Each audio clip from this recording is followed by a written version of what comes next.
Hello everyone, good morning and welcome to our new session. Today we are again going to start types of asexual reproduction. In the last class we had already studied about what is reproduction and what is the significance of reproduction. पिछली class में हमने reproduction क्या है, reproduction के types, significance ये सब हमने देख लिया था और असेक्सुअल रिप्रोडक्शन हमने शुरू किया था। असेक्सुअल रिप्रोडक्शन क्या है हमने बताया था कि asexual reproduction is takes place by only single parents is participate in such kind of reproduction, and in asexual reproduction takes place by mitosis, cell division, formation of gamete is not takes place in asexual reproduction. gamete का formation नहीं होता है, gamete का fusion नहीं होता, without fertilization होता है, so it involve only single parent. ठीक है, फिर हमने टाइप्स ऑफ असेक्सुअल रिप्रोडक्शन देखे थे, उसमें मैंने आपको फिजन एक बताया था, फिजन में बाइनरी फिजन देखा था, मल्टीपल फिजन देखा था, लॉन्जिट्यूडनल ट्रांसफर, ये सब फिजन देखा था हमने। Let's talk about another types of asexual reproduction which is budding. आगे आज क्या हम देखने वाले हैं, बडिंग। ठीक है, नेक्स्ट हम देखेंगे आज बडिंग। थोड़ा सा हमने डिस्कस किया था बडिंग के बारे में। ठीक है, तो बडिंग के बारे में डिस्कस किया था और ये क्या है थोड़ा बहुत हमने छोटी क्लासेस में ही पढ़ा हुआ है। चलिए देखते हैं नेक्स्ट, है ना। In this process small outgrowth, in this process क्या फॉर्म होता है इसमें, in this process small outgrowth, small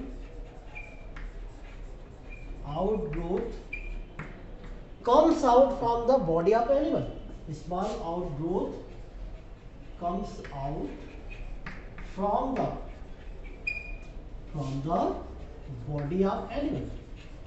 body of animal की बॉडी से एक आउटग्रोथ निकलती है।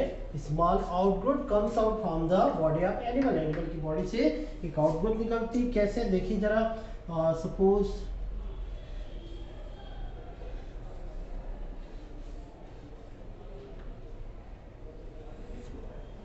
ये एक हाइड्रा है ना। Budding takes place in hydra. ठीक है, और बडिंग ईस्ट में ही पाया जाता है। ठीक है, budding in east, budding in hydra, ये आपने देखा हुआ था कि हाइड्रा का मैंने बताया यहाँ पे एक आउटग्रोथ फॉर्म हो रही है, इस तरह की आउटग्रोथ फॉर्म। ठीक है, ये कहाँ से निकले, small outgrowth comes out from the body of animal, इस एनिमल की बॉडी से एक आउटग्रोथ फॉर्म हुई। अब क्या होगा, ये डेवलप होती जाएगी।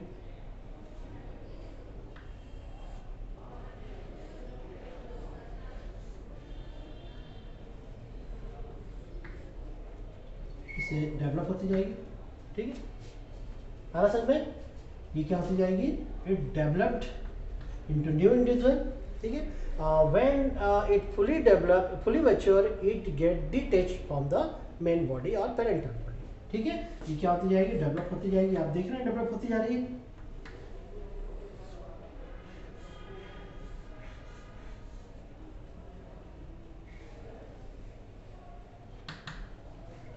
ठीक है, when it get fully mature, it when it fully mature, it get detached from the parent body। ठीक है, ये आउटग्रोथ इस तरह से फॉर्म हुई, आप जो देख रहे हैं ये आउटग्रोथ है। ये आउटग्रोथ क्या हुई, it develop into new individual, and when it fully mature it get detach. कैसे डिटैच हो जाएगी पेरेंट बॉडी से, ये हम देखते हैं।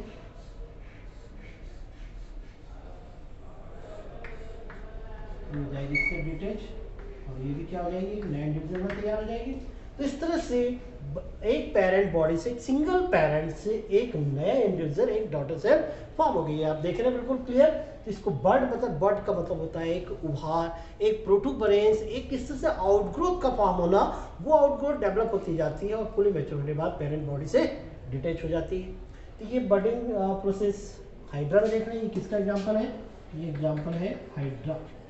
किसका एग्जाम्पल भाई, हाइड्रा में देख रहे हैं। तो बर्डिंग इन हाइड्रा देख रहे हैं। ईस्ट में भी इसी तरह से होता है, और कुछ एनिमल्स में भी हम देखते हैं। छोटी क्लासेस हमने 10th क्लास में पढ़ा हुआ। ठीक, तो बर्डिंग आपको क्लियर हो गया अच्छे से। चलिए, ये बिल्कुल क्लियर है आपको, बहुत अच्छा एक टाइप है असेक्सुअल रिप्रोडक्शन का। नेक्स्ट हम देखेंगे प्लाज्मोटोमी। ठीक है, नेक्स्ट क्या देखेंगे, प्लाज्मोटोमी।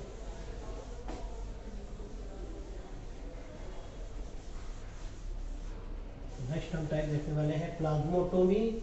बहुत ही अनकॉमन है आपके लिए, है ना। फिर देखते हैं प्लाज्मोटोमी।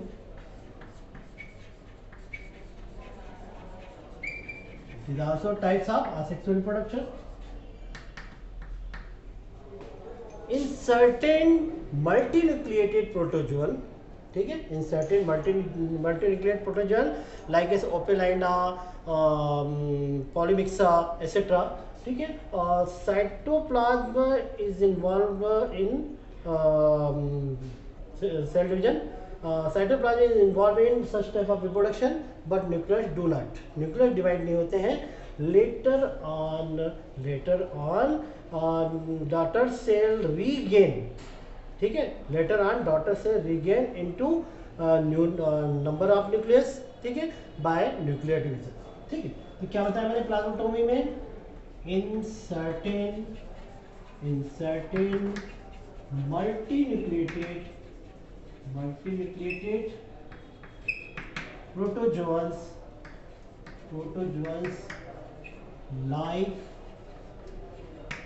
like Opelina, Polymixa,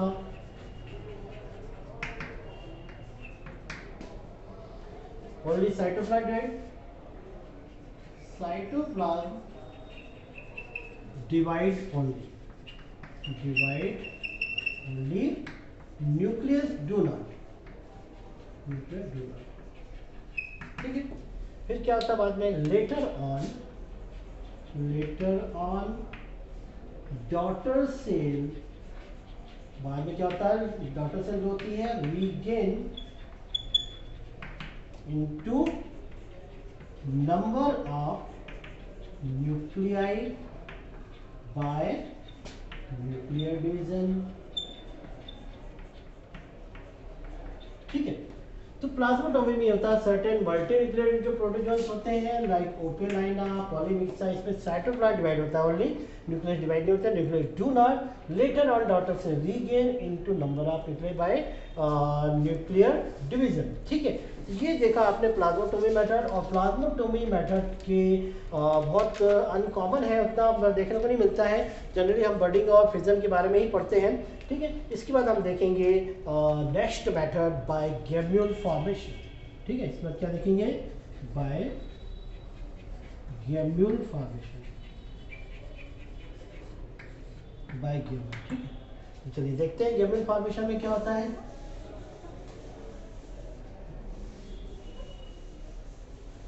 ठीक है, गैम्यूल फॉर्मेशन क्या होता है?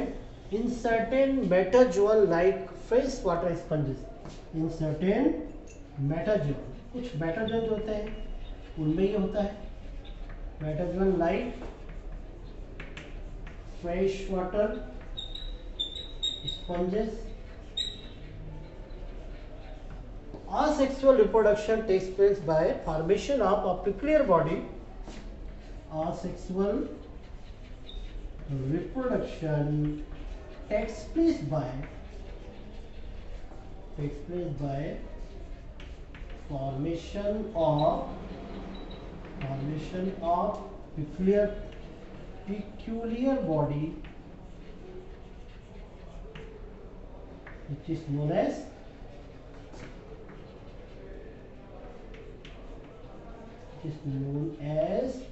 गैम्यूल.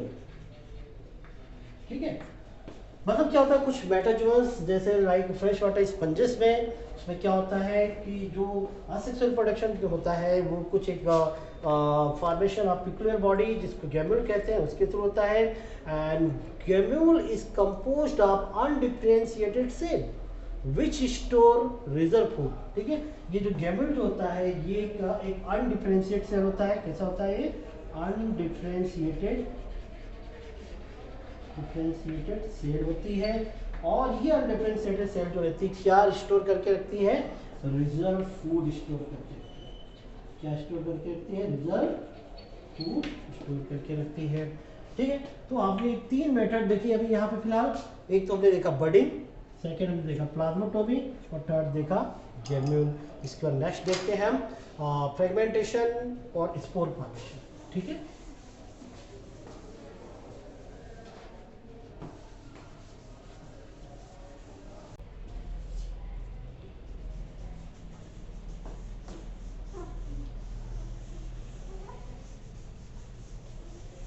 चलिए नेक्स्ट देखेंगे हम फ्रेगमेंटेशन मेथड। नेक्स्ट अगली टाइप्स ऑफ असेक्सुअल रिप्रोडक्शन में नेक्स्ट हम देखेंगे इसका जो अगला जो टाइप्स है असेक्सुअल रिप्रोडक्शन का वो है फ्रेगमेंटेशन। ठीक है, अगला मेथड हम क्या देखने वाले हैं? Next method of asexual reproduction is fragmentation.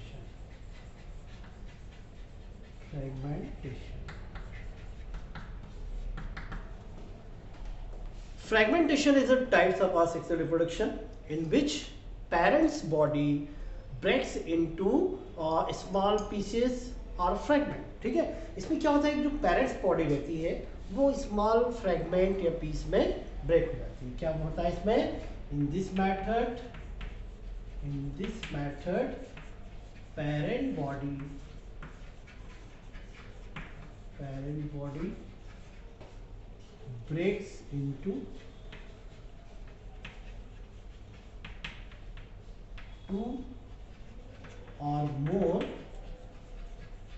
small pieces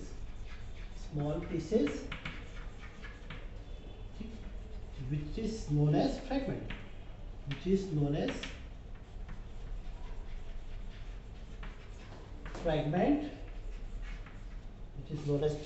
and this method is called fragmentation.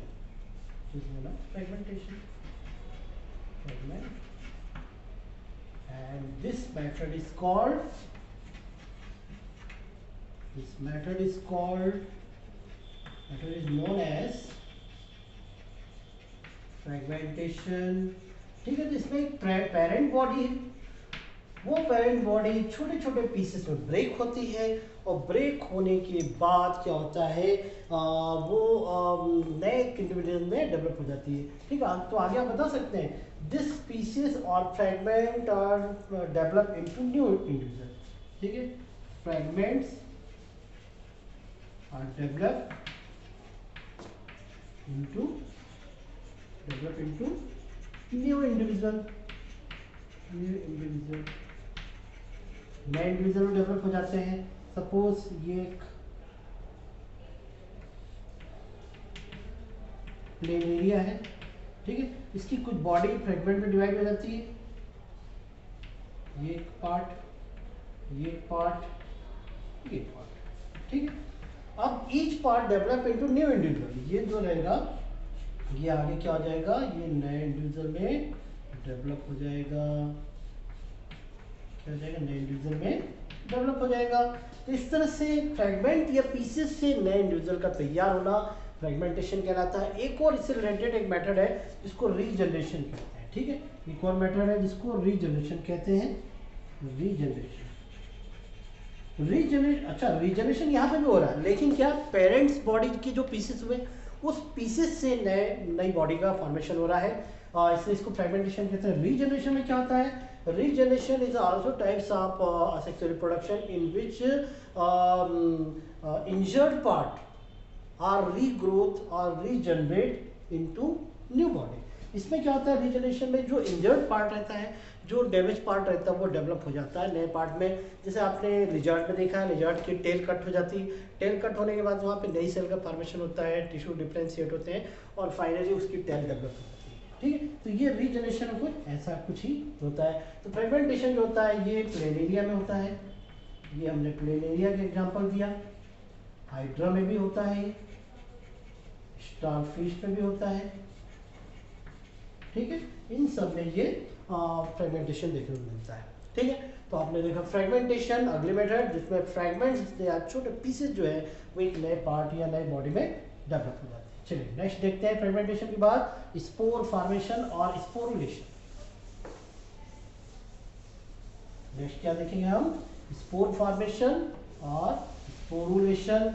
इसमें ये एक ऐसी मेथड है जो शायद आपने नहीं पढ़ी होगी छोटी क्लासेस में, आपने बडिंग और फिजा नहीं पढ़ा हुआ है। ठीक है, इस मेथड को हम देखते हैं आगे। कौन सी मेथड बताने वाला हूँ मैं आपको? स्पोर फॉर्मेशन या स्पोरुलेशन भी कहते हैं। ठीक है, स्पोरुलेशन या स्पोर फॉर्मेशन जो मेथड है इसमें स्पोर्स के थ्रू एक नई बॉडी डेवलप होती है। और ये जो मेथड है ये जू स्पोर कहना चाहिए, जो स्पोर फॉर्मेशन जो मेथड है इसमें स्पोर्स डेवलप होते हैं। ये हमारे हाइड्रा में हो सकता है, प्लेन एरिया में भी होता है, और कुछ और टेरिडोफाइट्स एल्गी वगैरह में होता है, प्रोटिस्ट, मोनेरॉन, कुछ और टेरिडोफाइट्स वगैरह में देखने को मिलता है। चलिए नेक्स्ट देखते हैं हम, अगले मेथड है स्पोरुलेशन और स्पोर फॉर्मेशन। तो पहले सुनिए क्या है, स्पोर्स होते क्या है actually. Spores are minute unicellular and thin और थिक वॉल्ड स्ट्रक्चर, ठीक है, which germinate to form new individual. Spore जो होते हैं कैसे होते हैं, माइन्यूट एक छोटे छोटे स्ट्रक्चर होते हैं, माइन्यूट स्ट्रक्चर होते हैं, यूनिसेलुलर स्ट्रक्चर होते हैं, थिन और थिक वॉल्ड हो सकते हैं, और जो जर्मिनेट होकर क्या करते हैं, नए इंडिविजुअल में डेवलप हो जाते हैं। स्पोर फॉर्मेशन और sporulation takes place in algae, hydra, pteridophytes, monerans, इनमें देखने को मिलता है, ठीक है। इसके अलावा कुछ प्रोटिस्ट में भी देखने को मिलता है। चलिए देखते हैं स्पोर फॉर्मेशन। स्पोर फॉर्मेशन और sporulation.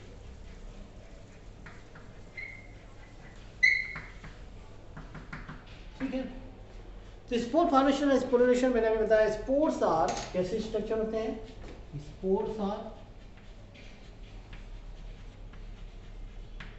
Minute thin walled, thin और थिक वॉल्ड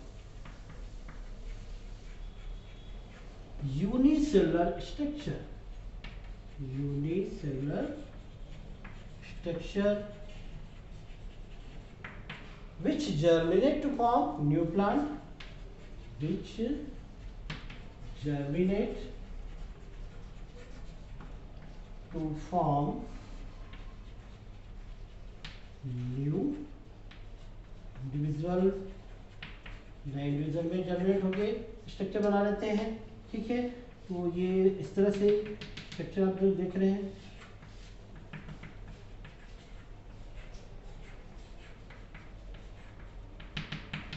इस तरह के स्पोर्स रहते हैं, ठीक है। ये जर्मिनेट हो जाए, इसमें डिस्पर्सल का नेचर होता है, बहुत जल्दी फैलते हैं। और ये किन में फैलते हैं, मैंने एग्जांपल बताया आपको। एंड ये जो होते हैं स्पोर फॉर्मेशन, ये एल्गी में, कुछ प्रोटिस्ट में, ठीक है, मोनेरॉन्स में और टेरिडोफाइट में, फाइट्स में ये देखने को मिलते हैं, ठीक है।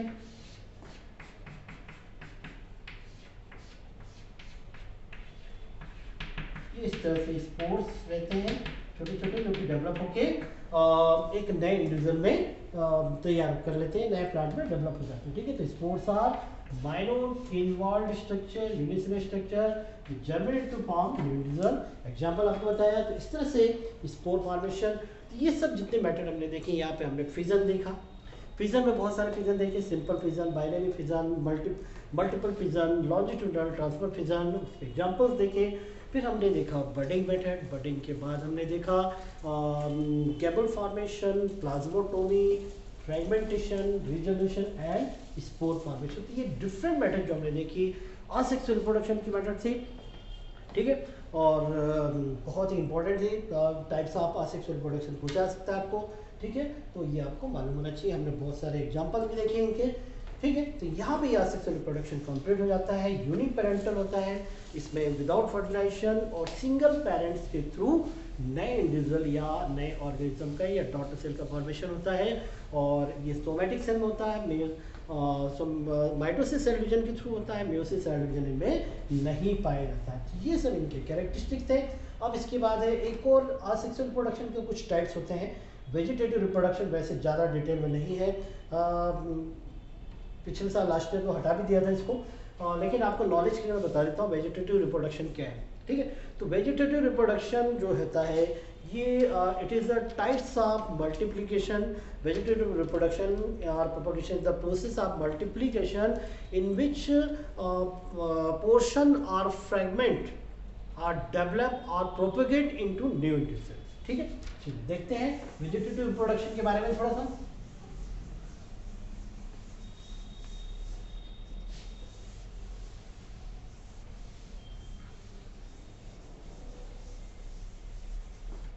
ठीक है, तो वेजिटेटिव रिप्रोडक्शन क्या है ये मैं आपको बताऊंगा। और आपने थोड़ा बहुत छोटी क्लास में 10th क्लास में पढ़ा है वेजिटेटिव रिप्रोडक्शन के बारे में। आपने याद होगा कटिंग लेयरिंग कुछ मेथड पढ़ी थी, है ना। तो वेजिटेटिव रिप्रोडक्शन थोड़ा सा देखते हैं हम यहाँ पे शॉर्ट में क्या है वेजिटेटिव रिप्रोडक्शन। वेजिटेटिव, ठीक है। इस तरह के रिप्रोडक्शन में भी गैमेट्स का फॉर्मेशन नहीं होता है, gametes are not involve in reproduction. Mainly plants में इसको देखने को मिलता है। तो vegetative reproduction is propagation is the process of multiplication in which a portion और फ्रेगमेंट और डेवलप और प्रोपगेट इनटू न्यू इंडिविजुअल, ठीक है। तो क्या बताया मैंने, vegetative reproduction is the vegetative reproduction is the process of multiplication, ठीक है, process of multiplication in which a portion or fragment are developed or propagate into new tissues. Multiplication in which a portion or fragment are developed and propagate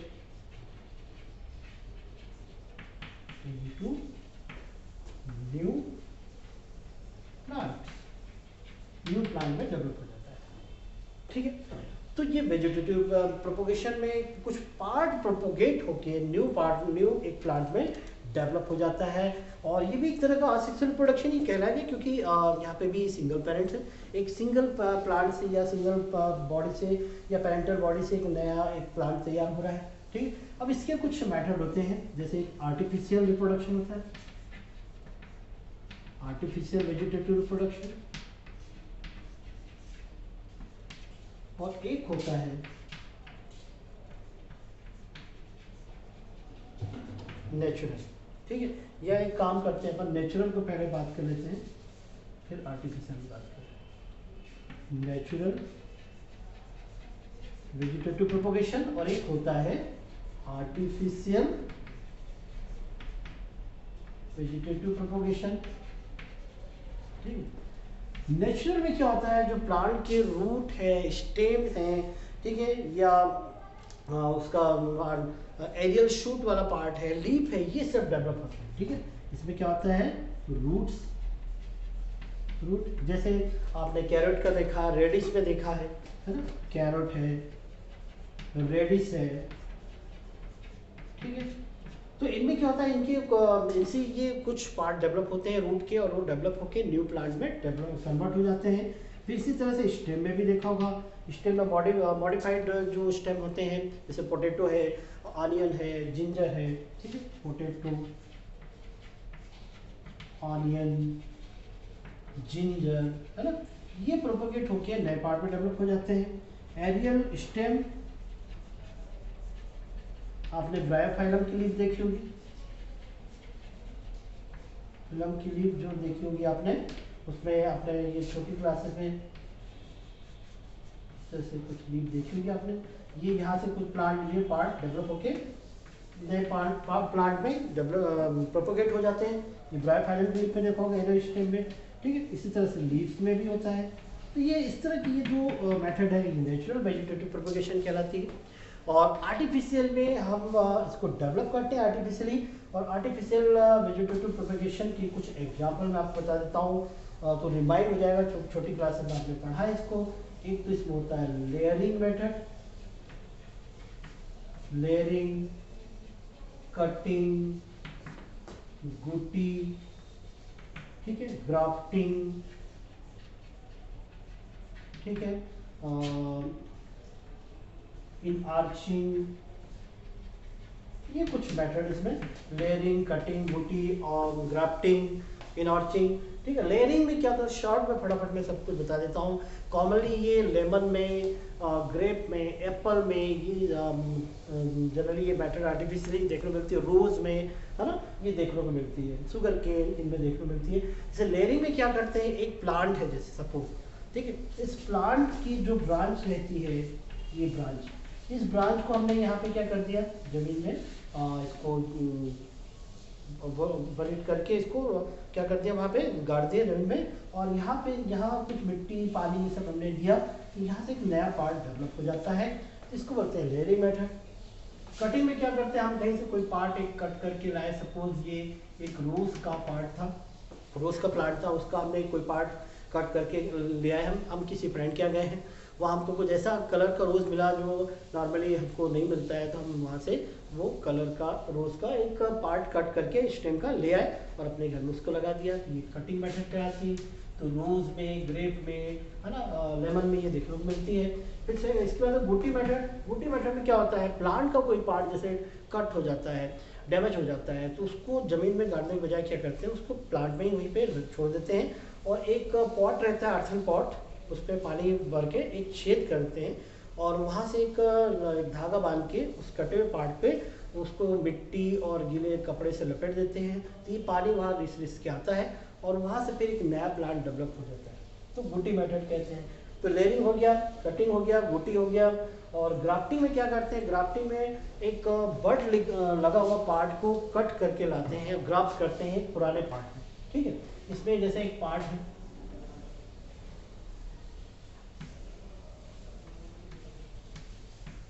ठीक है, एक हम नया part लाते हैं, इसमें क्या है, ये इस तरह बड लगा हुआ है, ये विप ग्राफ्टिंग कहलाता है, ये स्प्लाइस ग्राफ्टिंग। ग्राफ्टिंग में दो मेथड होते हैं, ग्राफ्टिंग में दो मेथड होती है, एक विप ग्राफ्टिंग होती है और एक स्प्लाइस होती है। क्या होती है, स्प्लाइस। विप ग्राफ्टिंग में इस तरह से ये देखना है, डायगोनली है, इस तरह से कट किया जाता है, ठीक है। तो ये स्टॉक कहलाता है, पुराना पार्ट क्या कहलाता है, स्टॉक। ये क्या कहलाता है, स्टॉक, और ये साइन कहलाता है, ठीक है, न्यू पार्ट जिसमें बड लगा हुआ होता है। तो ग्राफ्टिंग में दो मेथड होती है, स्प्लाइस ग्राफ्टिंग जिसमें डायगोनली इस तरह से कट किया जाता है, और स्प्लाइस में इस तरह से कट किया जाता है, ठीक है। तो ये भी ग्रेप वगैरह में, सॉरी एप्पल ग्रेप वगैरह में देखने को मिलती है। इसमें बड लगा हुआ पार्ट को हम नए पुराने पार्ट में लगा के उसको गीले कपड़े मिट्टी से बांध के और उसको डेवलप करा देते हैं, तो वहाँ से नया प्लांट तैयार हो जाता है। तो इस तरह से ये ग्राफ्टिंग मेथड होगी।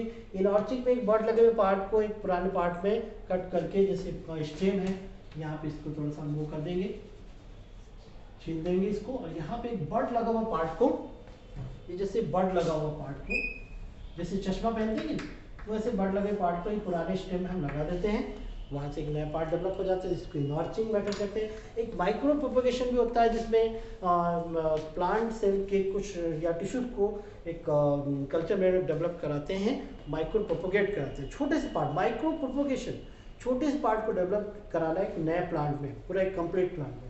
इसको कहते हैं हम वेजिटेटिव रिप्रोडक्शन, जिसमें हमने कुछ नेचुरल और आर्टिफिशियल मेथड देखी। शॉर्ट में पढ़ा हमने, बहुत ज़्यादा डिटेल में नहीं, इसलिए क्योंकि बहुत ज़्यादा नहीं है, और ये चैप्टर जो है आपका इंट्रोडक्टरी पार्ट ही है।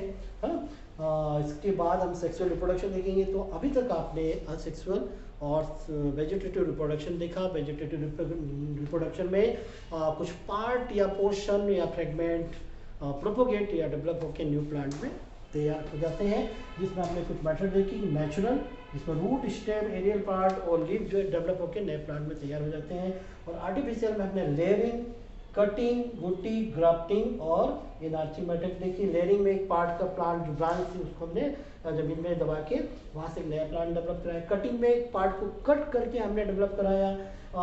बूटी में कुछ डैमेज या कट पार्ट को हमने डेवलप कराया नए प्लांट में। फिर ग्राफ्टिंग में बड लगे हुए पार्ट को हमने ग्राफ्ट किया एक पुराने पार्ट में। फिर इनऑर्चिंग में बड लगे हुए पार्ट को स्टेम में हमने वहाँ पे चश्मे जैसा इनऑर्च कर दिया, ठीक है। तो ये कुछ मेथड आपने देखी यहाँ पे, टाइप्स ऑफ असेक्सुअल रिप्रोडक्शन की। वेजिटेटिव रिप्रोडक्शन भी देखा, ये सभी सिंगल पेरेंट्स के थ्रू होती है और एक नए प्लांट या एक नए इंडिविजुअल में डेवलप हो जाती है। आगे हम देखेंगे सेक्सुअल रिप्रोडक्शन, और फिर इसी से रिलेटेड आगे कुछ चैप्टर्स बड़े बड़े वो हम देखेंगे, ठीक है। तो यहाँ तक रिवाइज करेंगे। Thank you.